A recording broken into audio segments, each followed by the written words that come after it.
মৃত্যুর পূর্ব মুহূর্তে যদি কালিমা লা ইলাহা ইল্লাল্লাহ পড়ে যদি মৃত্যুবরণ করতে চাও, আল্লাহর ডাকে আল্লাহর কাছে হাজিরা দিতে চাও, তাহলে শুনে রাখো মা বাবার সাথে কখনো খারাপ ব্যবহার করবা না। নবীজি বললেন, সাহাবীরা রে, এই আলকামার অবস্থা তো তোমরা পর্যবেক্ষণ করেছো, তাদের অবস্থা তার অবস্থা তোমরা অবশ্যই অবগত আছো। আমি আখির জামানার পয়গম্বর রাহমাতুল লিল আলামিন ঘোষণা করে দিলাম, যে ব্যক্তি মা বাবাকে কষ্ট দিবে, মাতা পিতার চাইতে কলিজার টুকরা মার চাইতে স্ত্রীকে বেশি প্রাধান্য দিবে, মা বাবাকে কষ্ট দিবে, ওই সন্তানের ফরজ নফল ইবাদত আল্লাহর দরবারে কবুল হবে না। আমিন।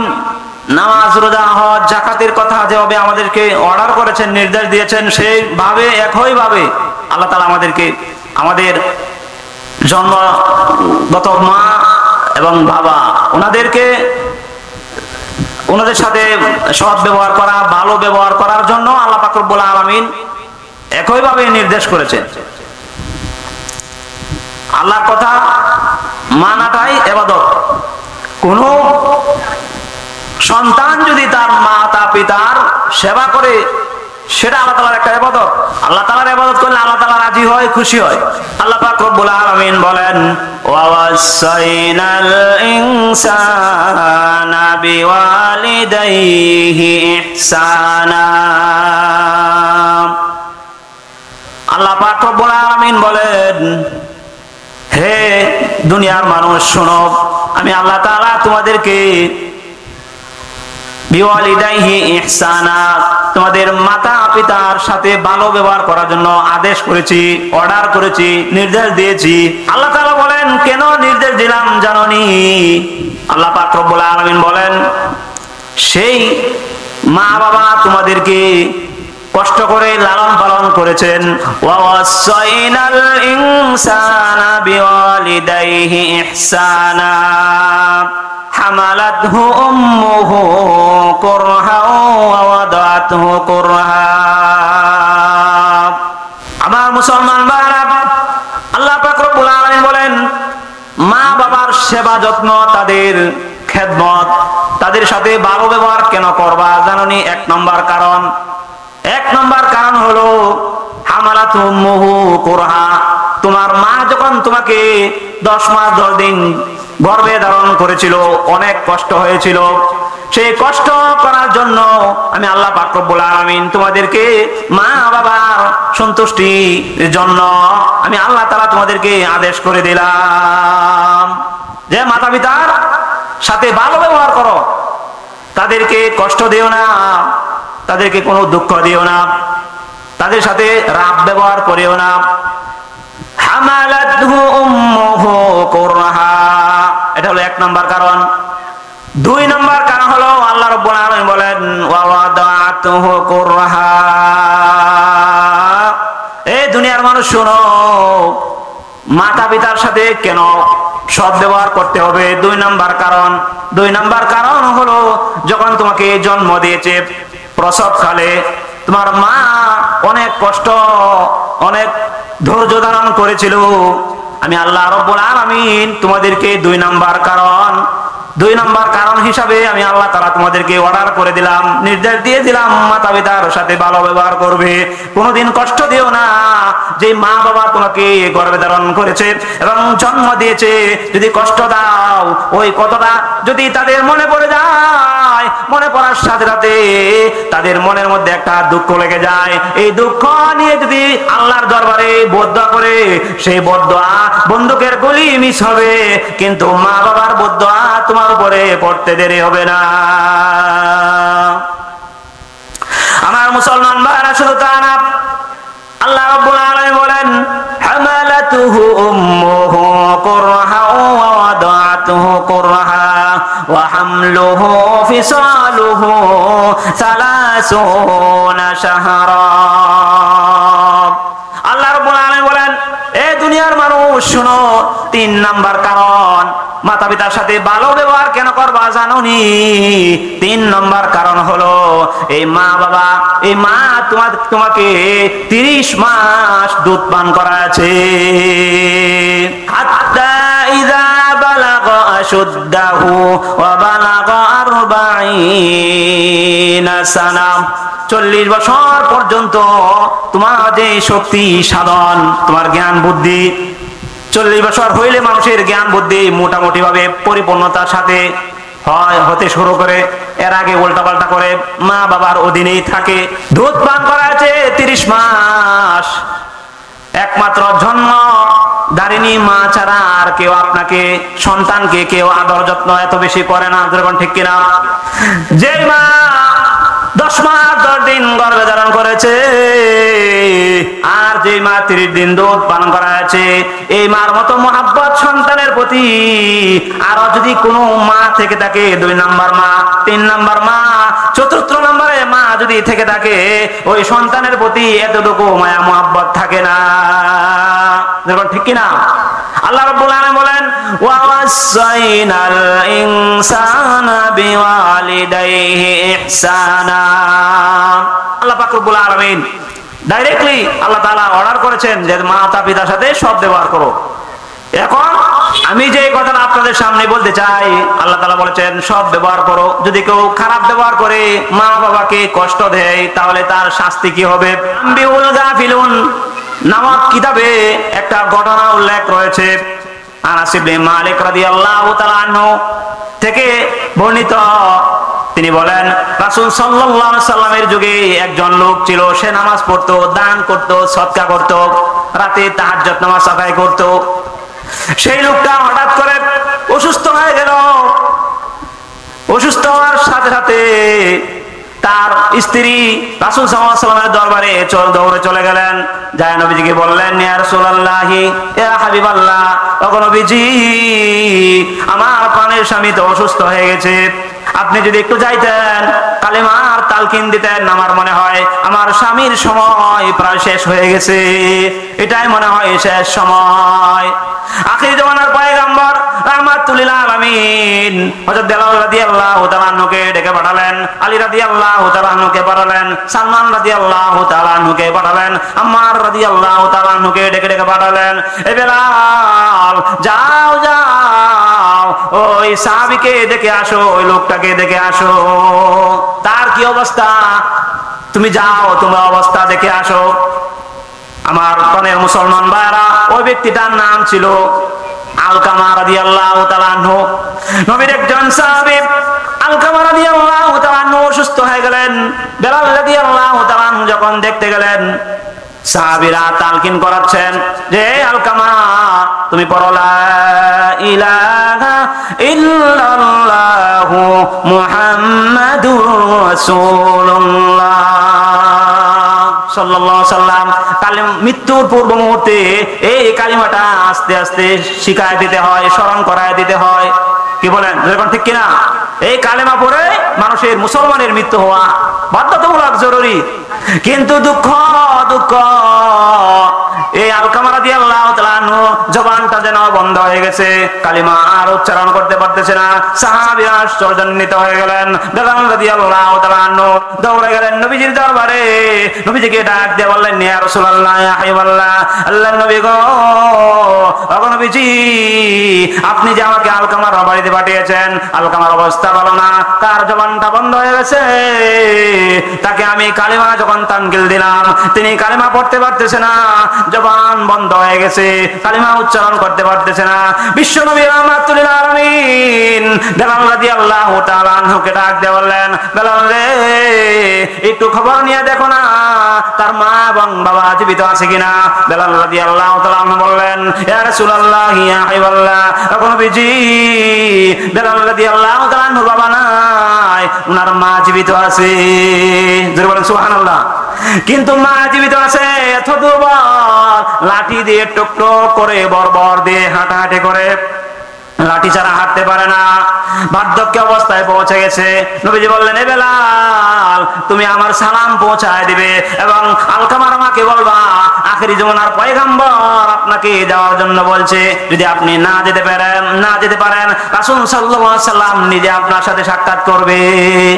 এই কথা শোনার সাথে সাথে আলকামার বৃদ্ধ মা বলল, না, দিনে নবী রাহমাতুল লিল আলামিন আমার কাছে আসবে, এটা আমি সহ্য করতে পারবো না, আমি লাঠি দিয়ে ভর দিয়ে হলো রাসূলের দরবারে যাব। জোরে বলেন সুবহানাল্লাহ। রাসূলের দরবারে যখন চলে গেলেন, সালাম দিলেন, আসসালাতু ওয়াসসালামু আলাইকা ইয়া রাসূলুল্লাহ। এখন নবীজি রাসূল সাল্লাল্লাহু আলাইহি ওয়াসাল্লাম সালাম গ্রহণ করলেন। আলকামার মাকে জিজ্ঞাসা করলেন, এ আলকামার মা, বলো না তোমার সন্তানটা কেমন ছিল? তোমার সন্তান কেমন ছিল? মিথ্যা কথা বলবা না। যদি মিথ্যা বলো, খোদার কসম করে বলি, আল্লাহ রাব্বুল আলামিন নারসিম আল্লাহ থেকে জিবরাইলের মাধ্যমে আমি নবীজির দরবারে সঠিক সংবাদ পৌঁছায় দেবে।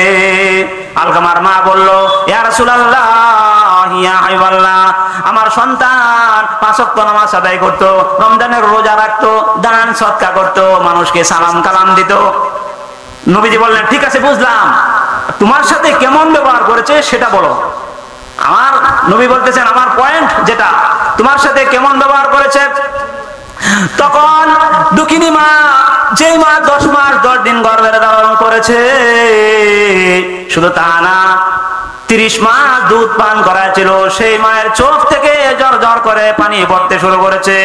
আর বুড়া মা নবীজিকে ডাক দিয়ে বললেন, ইয়া রাসূলুল্লাহ, সব ভালো ছিল, কিন্তু সন্তান আমার সাথে খারাপ ব্যবহার করেছে, তার প্রতি আমি অসন্তুষ্ট। আর সব তার ঠিকঠাক ছিল, ইবাদত সব ঠিক ছিল। বিশ্বনবী রাহমাতুল্লাহ আলাইহি বললেন, এ আলকামার মা, আমার আর বুঝতে বাকি নাই। সাহাবীদেরকে ডাক দিয়ে বললেন, সাহাবীরা রে, তাড়াতাড়ি এক কাজ করো, এই বেলাল লাকড়ি জমা করো, আগুন জ্বালায় দাও, আর আগুনের মধ্যে মার সামনে সন্তানকে পোড়ায় দাও। এই কথা বলার সাথে সাথে বিশ্বনবী যখন বেলাল রাদিয়াল্লাহু তাআলা আনহুকে বললেন, বেলাল লাকড়ি জমা করো, আগুন জ্বালাও, সন্তানটাকে মায়ের সামনে জ্বালায় দাও, কারণ এমন সন্তানের কোনো প্রয়োজন নাই যে সন্তানের জবান বন্ধ হয়ে গেছে, মৃত্যুর আগ মুহূর্তে কালেমা উচ্চারণ করতে পারতেছে না। এ কথা শোনার সাথে সাথে দুঃখিনী মা যতই সন্তান কষ্ট দিয়েছিল, তারপরেও চোখের পানি ছেড়ে দিয়ে আর কান্দে নবীজিকে ডাক দিয়ে বললেন, ইয়া রাসূলুল্লাহ, ইয়া হাবিবাল্লাহ, নবীজি, আমার সন্তানকে আপনি আগুনে পোড়াবেন, এটা আমি মা কখনো সহ্য করতে পারবো না। যদিও সন্তান আমাকে কষ্ট দিয়েছে, এই সন্তান যদিও আমি তার প্রতি অসন্তুষ্ট, কিন্তু তাকে আগুনে পোড়াবেন আমি সহ্য করব না। এবার নবীজি ডাক দিয়ে বললেন, এ আলকামার মা, শোনো, তোমার সন্তানকে যে এই আগুনে পোড়ালে তুমি ধৈর্যহারা হয়ে যাবে, তুমি ধৈর্যহারা হয়ে যাবে। জাহান্নামের আগুন তো এর চাইতে আরো ডাবল গুণ বেশি গরম, জাহান্নামের আগুন তো আরো শক্তিশালী, সেটা কিভাবে সহ্য করবা? এখন রাস্তা কি? নবীজি বললেন, এই মুহূর্তে যদি তুমি তোমার সন্তানকে ক্ষমা করে দাও, তাহলে তাকায় দেখো তোমার সন্তানের জবান বন্ধ হয়ে গেছে। এই জবান যদি কালিমা পড়ে যদি বিদায় নিতে চায়, তাহলে এক কাজ করো, এই মুহূর্তে আমি আখির জামানার পয়গম্বরের সামনে তোমার সন্তানকে ক্ষমার ঘোষণা করে দাও। হযরত বেলাল রাদিয়াল্লাহু তাআলার সামনে, সাহাবীদের সামনে আলকামার মা নবীজিকে সাক্ষী রেখে বললেন, ইয়া রাসূলুল্লাহ, ইয়া হাবিবাল্লাহ, নবীজি, আমি আপনাকে সাক্ষী রেখে বললাম, আমার সন্তানকে এই মুহূর্তে আমি ক্ষমা করে দিলাম। সুবহানাল্লাহ। আমার মুসলমান ভাইরা, ক্ষমা করে দেওয়ার সাথে সাথে আল্লাহর নবী বিশ্ব নবী রাহমাতুল লিল আলামিন বেলালকে ডাক দিয়ে বললেন, বেলাল রে, তাড়াতাড়ি দৌড়ে চলে যাও, মৃত্যুর সময় মনে হয় প্রায় শেষ হয়ে গেছে, তাড়াতাড়ি যাও, যায় দেখো আলকামার মা যেহেতু সন্তানকে ক্ষমা করে দিয়েছে, যায় দেখো তার কি অবস্থা, কালেমার তালকিন হচ্ছে কিনা, মুখের যে জবান বন্ধ হয়ে গিয়েছিল সেই জবানটা ছুটছে কিনা, তাড়াতাড়ি যায় দেখো। বেলাল রাদিয়াল্লাহু তাআলা নবীজির ওনার পরে দৌড়ে চলে গেলেন। যাওয়ার পরে যখন আলকামার ঘরের বারান্দায় যখন চলে গেলেন, আলকামা রাদিয়াল্লাহু তাআলা নূর জবান খুলে গেছে, কালিমা লা ইলাহা ইল্লাল্লাহ পড়তেছে, লা ইলাহা ইল্লাল্লাহ পড়তেছে। বেলাল রাদিয়াল্লাহু তাআলা বলেন, আমি শুনতেছি। বলেন সুবহানাল্লাহ। বেলাল রাদিয়াল্লাহু তাআলা বলেন, আমি যখন ঘরের ভিতরে গেলাম, ঘরের ভিতরে যাইতে দেরি হয়েছে, আলকামা দুনিয়া থেকে কালেমা পড়ে বিদায় নিতে আর একটা সেকেন্ড দেরি হলো না।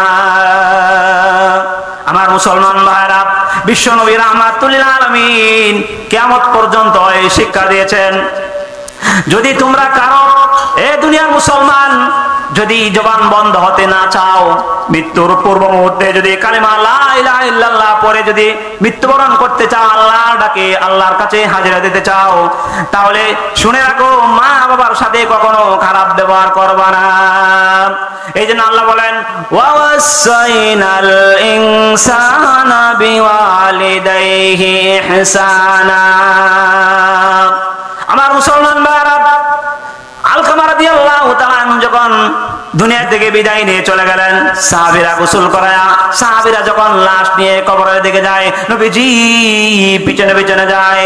যখন কবর দেওয়ার শেষ করলেন, সাহাবীদেরকে বললেন, সাহাবীরা রে একটু দাঁড়াও, সকলে কবরে বসে দাঁড়াও। নবীজি এই ব্যক্তির বিদায়ী বক্তব্য ভাষণ পেশ করলেন।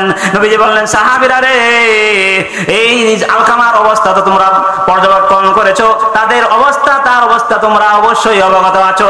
আমি আখির জামানার পয়গম্বর রাহমাতুল লিল আলামিন ঘোষণা করে দিলাম, যে ব্যক্তি মা বাবাকে কষ্ট দিবে, মাতা পিতার চাইতে কলিজার টুকরা মার চাইতে স্ত্রীকে বেশি প্রাধান্য দিবে, মা বাবাকে কষ্ট দিবে, ওই সন্তানের ফরজ নফল ইবাদত আল্লাহর দরবারে কবুল হবে না। এই জন্য মাওলানা রুমি রাহমাতুল্লাহ আলাইহি বলেন, খিদমতে মা দরপেদার কোন ইখতিয়ার, খিদমতে মা দরপেদার কোন ইখতিয়ার, তাকে বাসি দরদ আলম বখতিয়ার, তাকে বাসি দরদ আলম বখতিয়ার। খিদমতে মা দরপেদার কোন সুবহ শাম, তাশবি আজমাল দৌলত নে কোনাম। মাওলানা রুমি রাহমাতুল্লাহ আলাইহি বড় বুজুর্গ ছিলেন, উনি ফারসি ভাষায় বলেছেন, মাতা পিতার খেদমত সেবা যত্ন যদি সকাল সন্ধ্যা করো, আল্লাহ পাক রব্বুল আলামিন তোমাকে কোনো দিক দিয়ে তোমাকে ঠকাবে না। আমার মুসলমান ভাইরা, এটা হলো সংক্ষিপ্ত ঘটনা। মাতা পিতার সাথে অবাধ আচরণ করলে, এই জন্য মা বাবাকে কোনো কষ্ট দেওয়া যাবে না।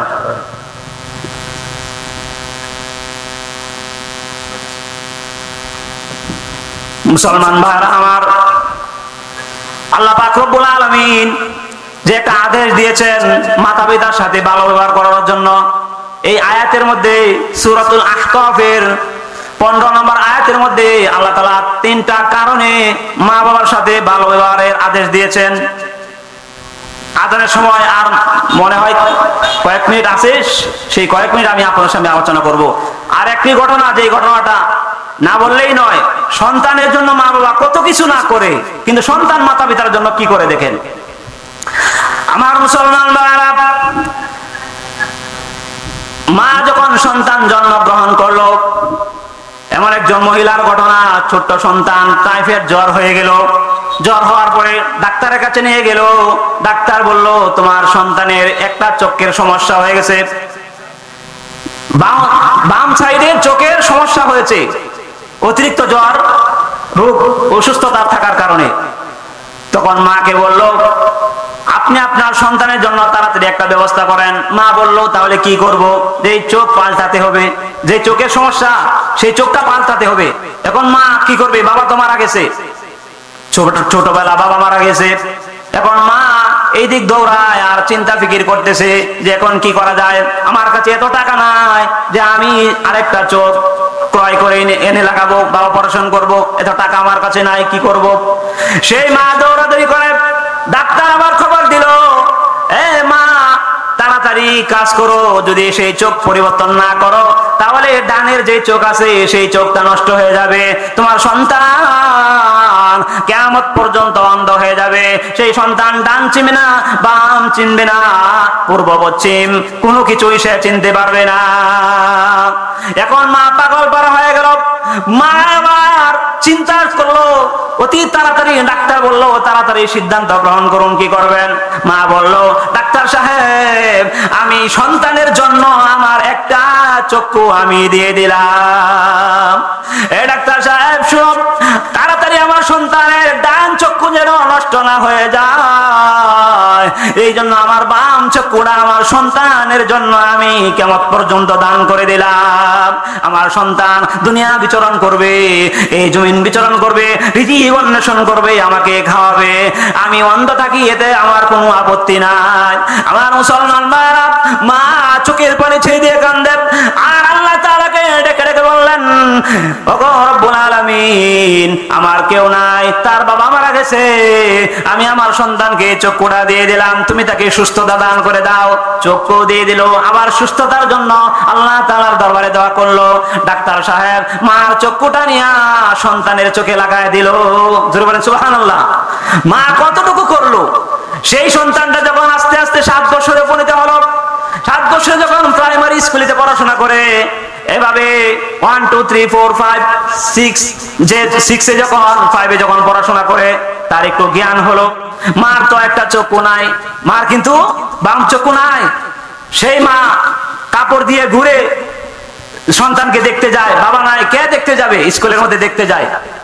যখন সন্তানকে দেখতে যায়, বিকাল বেলায় যখন সন্তানের কাছে স্কুলে চলে যায় মা সন্তানকে একটা নজর দেখার জন্য, তখন সেই সন্তান বলে, হে মা, তুমি বারবার কেন আমার কাছে আসো? বারবার কেন আসো? আমার যে বন্ধুরা আছে, সেই বন্ধুরা তোমার চোখের দিকে তাকাতে পারে না, কারণ তোমার চোখ তো নাই, তোমার চোখ তো অন্ধ, তোমার দিকে তাকালে ভয় লাগে। তারা আমার কাছে অভিযোগ করছে যে আমার সাথে যে স্টুডেন্ট আছে, ছাত্র ভাইরা আমাকে বলছে যে আপনি আমাকে না করবেন আসার জন্য। এভাবে সন্তান বলল, আর আইসো না। কিন্তু দুঃখিনী মা তার মনে তো আর মানে না।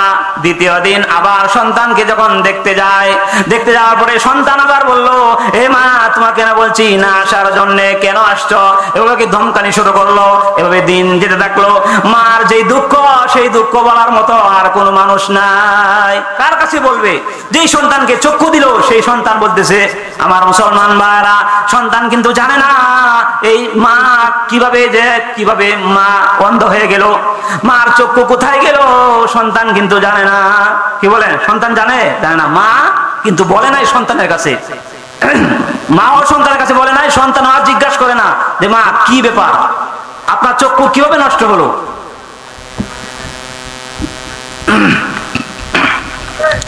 আমার মুসলমান ভাইরা, সেই মা দুঃখ নিয়ে আবার সন্তানকে দেখতে যায়। এভাবে এসএসসি পরীক্ষা দেওয়ার পরে সে ঢাকা শহরে ভার্সিটিতে কলেজে ভর্তি হলো।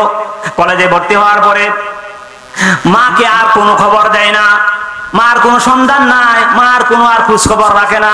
কিন্তু মা এদিক সেদিক ছোটাছুটি করে আর মানুষের কাছে জিজ্ঞাসা করে যে আমার সন্তানটা কোথায়।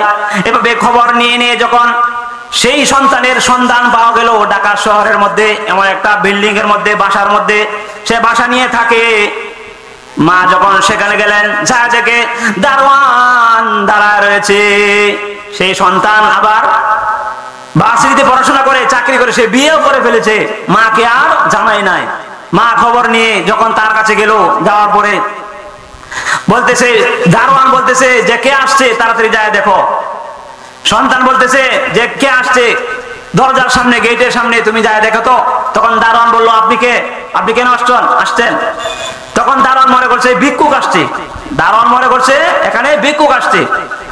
তখন সেই দারোয়ান এই সন্তানের কাছে, সে যখন অফিসার হয়ে গেল, সন্তানের কাছে যায় বলল, অফিসার স্যার, আপনার দরবারে একজন ভিক্ষুক এসেছে কিছু সাহায্য দেওয়ার জন্য।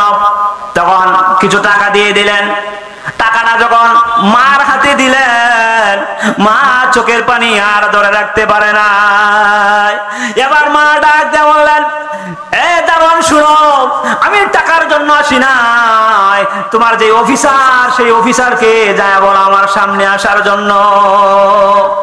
আমার মুসলমান ভাইরা, শুধু তা না, যখন নাকি মার কথা মতো যখন সেই স্যারকে বললেন, অফিসারকে বললেন আসার জন্য, সন্তানটা আসতে, সন্তান যখন মার চোখের সামনে চোখের দিকে তাকালেন, তাকাতে দেরি হয়েছে। সন্তান মাকে চিনতে দেরি হয় নাই, মা ও সন্তানকে আর চিনতে দেরি হলো না। তারপরেও সন্তান বলতেছে, এ মা, তুমি কেন এখানে এসেছো?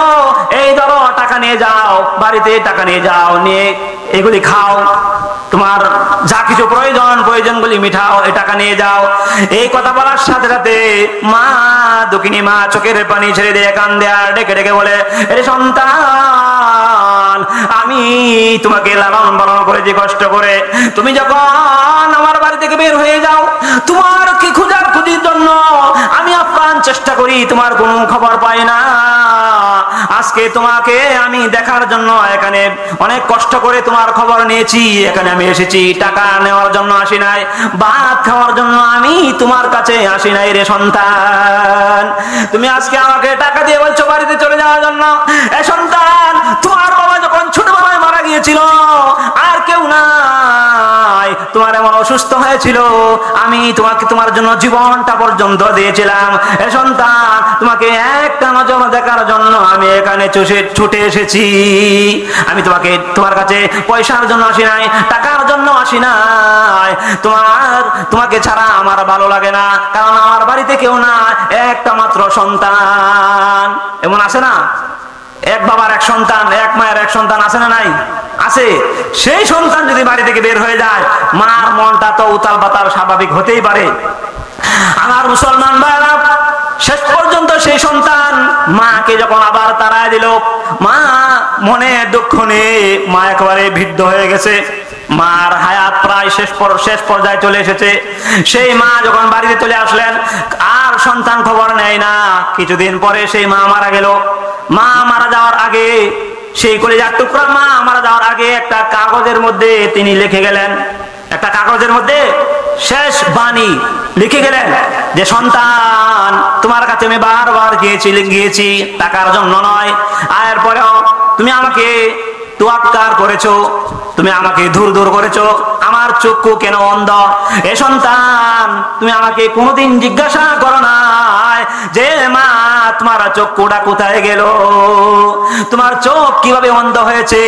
এ সন্তান, তুমি আমাকে কোনোদিন এই প্রশ্ন করো নাই। এ সন্তান, ভালো করে শুনে রাখো, আমি মা হইয়া তুমি ছোটবেলায় যে অসুস্থ হয়েছিলে, তোমার চক্ষু নষ্ট হয়ে গিয়েছিল, ডাক্তার বলছিল এই চক্ষু যদি পরিবর্তন না করা হয়, তুমি সেই চিন্তা ফিকির করে আমি মা তোমার জন্য আমার বাম চক্ষুটা তোমাকে দান করে দিয়েছিলাম। তোমার চোখের মধ্যে যে চক্ষুটা আছে বাম দিকে, সেই চক্ষুটা আমি মার চক্ষু, আমি তোমাকে দিয়েছিলাম। তোমাকে দেওয়ার কারণে তুমি সারা পৃথিবীকে সুন্দরভাবে দেখতে পেরেছো, কিন্তু আমি মা তো অন্ধ হয়ে গেলাম, অন্ধ হয়ে গেলাম। আমাকে কোনোদিন তুমি জিজ্ঞাসা করো না, সেই চক্ষু আমি তোমাকে দিয়েছিলাম। এই নিয়ে লিখে উনি মারা গেলেন। তখন সন্তান কিভাবে খবর পেলেন যে মা মারা গেছে? বাড়িতে আসলেন, আসার পরে বাড়িতে যে কাছের লোক ছিল তাকে বলছিলেন, সন্তান আসার পরে এই কাগজটা তার হাতে ধরিয়ে দিয়েন যে বাবা, পরে দেখো তোমার মা তো নাই, দেরিতে আসছো, তোমার মাকে দাফন করা শেষ হয়ে গেছে, কবর দিয়ে দেওয়া হয়েছে। এই কাগজটা যখন সন্তানকে দিল, সন্তান বালিশের পাশে বসে যখন কাগজ পড়তেছে, লেখা পড়তেছে, মার সেই লেখাটা চিরজীবনের জন্য বিদায় হয়ে চলে গেলেন।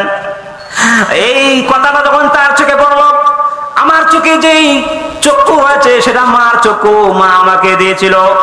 এই কথাটা পড়ার সাথে সাথে সন্তান যদি আগে মাকে কষ্ট দিয়েছে, এটা জানার পর সাথে সাথে এই সন্তান আর চোখের পানি ধরে রাখতে পারে না।